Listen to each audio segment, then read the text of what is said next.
ይኸውላችሁ ውዶቼ የኛ ልዕልት የኛ የቡራዬ ንግስት ማለት ነው።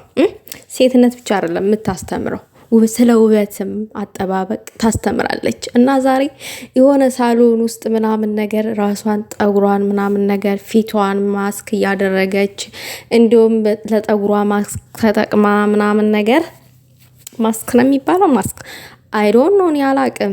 ምክንያቱም ያው ሲደረግ ነው የማየው አድርጌ እንደዚህ ተቀባብቼ ምናምን አላቅም። የምውልበት ቦታ ነው ውዶቼ እንደዛ እንዳልጠብቅ ያደረገኝ።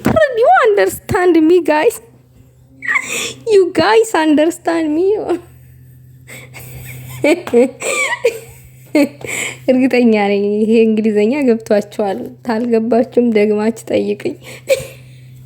ለማንኛውም ቆይ ዛሬ በዚህ ቪዲዮ መስራት የፈለኩበት የማቃጥላቸው ሰዎች አሉና ሀይሚዬ የኛ ልዕልት ጠጉሯን እየተሰራይ ፊቷን ደግሞ ያው ፊታችንን ፀሐይ ይመታዋል አይደለ? ብዙ ጊዜ እንክብካቤ ያስፈልገዋል እና ፊቷን እየተንከባከበች ጠጉሯንም እንደዛው ምናምን ነገር ውበታችንን የራሳችንን ውበት እንዴት መጠበቅ እንዳለብን ሁላ ነው የምታስተምረው። ሴትነት ብቻ አይደለም የምታስተምረው። እና ይቺ እንቁ ሴት ይቺ ንግስት ሴት ለምንድን የማትከበረው ነው? አንዳንድ አህዮች እየተነሱ ይዘቀዝቋታል። የድሮ የልጅነት ፎቶዋን ያመጣሉ። እናንተ አህዮች ሰው እኮ ድሮ ላይ ያለመገኙ በድሮ በሬ ያረሰ ሰው የለም። እኔም ብታዩ ምን ልትሉ ነው? ፍግ እኮ ነበር የምመስለው።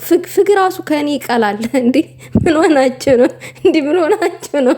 አረብ ሀገር መጥቼ ሁላችሁ ከቤት ስለማልወጣ ፀሐይ ስለማይነካኝ ምናምን ልክ ፈረንጅ መሰልኩላችሁ። ፈረንጅ እንዴ ወጥ አርጋችሁ ፈሰስ አርጋችሁ ብትበሉኝ ራሱ ያው አትጸየፉም ራሱ ማለት ነው። አያችሁ? እና ድሮ ፍግ ነበር መስለና በድሮ በሬ ያረሰ የለም።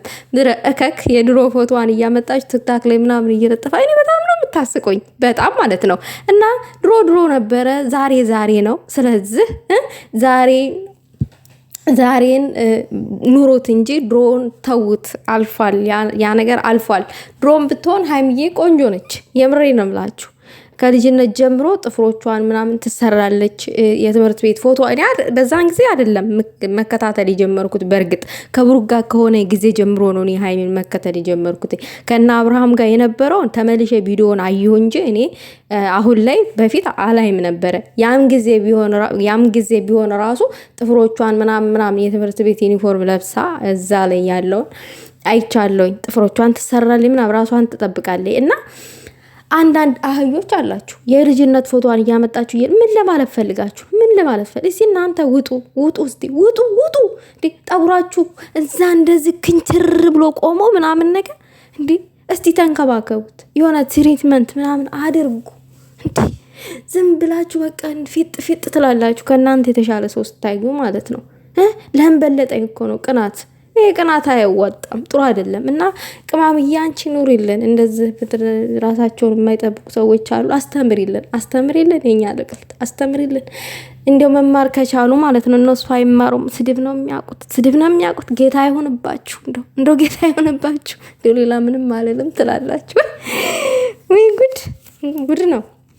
እና በዚህ ልክ እምር ድምቅ ብላ እኔ ደግሞ ያን ጥቁሩን ባታጠፋው ጥሩ ነበረ።